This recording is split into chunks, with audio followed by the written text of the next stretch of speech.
இந்த துலாம் ராசி என்பர்களுக்கு இருக்கக்கூடிய ஒரு ஸ்பெஷாலிட்டியான ஒரு குணம் அப்படின்னு பார்க்கும்போது எல்லாரையுமே அரவணைச்சு போகணும் அப்படின்ற ஒரு எண்ணம் இருக்கும்.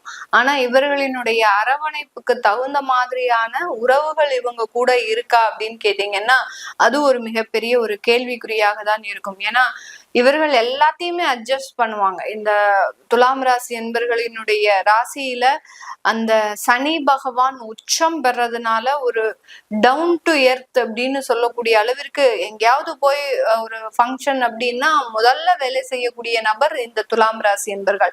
எங்கேயாவது ஒரு பிரச்சனை நடக்குது அப்படின்னா எல்லாரையும் சமாதானப்படுத்தி அவர்களுக்கு உண்டான நேர்மறையான விஷயங்களை சொல்லி கொடுக்கக்கூடிய நபர்கள் இந்த துலாம் ராசி என்பர்கள். இப்படி எல்லா இடத்திலையும் ஒரு பொது இடமாக இருந்தாலும் சரி, ஒரு குடும்பமாக இருந்தாலும் சரி, ஒரு தொழில் வேலை, இப்படி எல்லா இடத்திலையும் ஒருவரை புரிந்து நடந்து கொள்ளக்கூடிய நபர்கள் நம்ம துலாம் ராசி அன்பர்கள்.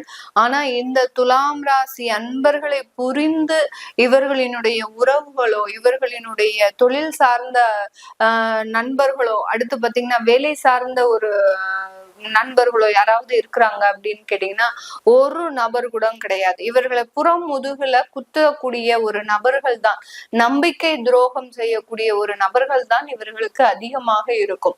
எதிரிகள் தொந்தரவு அதிகப்படியாக இருக்கும். எல்லாரையுமே அரவணைச்சு போனா எனக்கு எதிரியே இருக்காது அப்படின்னு நினைக்கக்கூடியவர்கள் இந்த துலாம் ராசி என்பர்கள். ஆனால் இவர்கள் யாரையெல்லாம் அரவணைக்கிறாங்களோ அவர்கள் தான் முதல்ல ஒரு எதிரியாக மாறக்கூடிய ஒரு அமைப்பு அப்படின்றது இந்த துலாம் ராசி என்பர்களுக்கு இருக்கும்.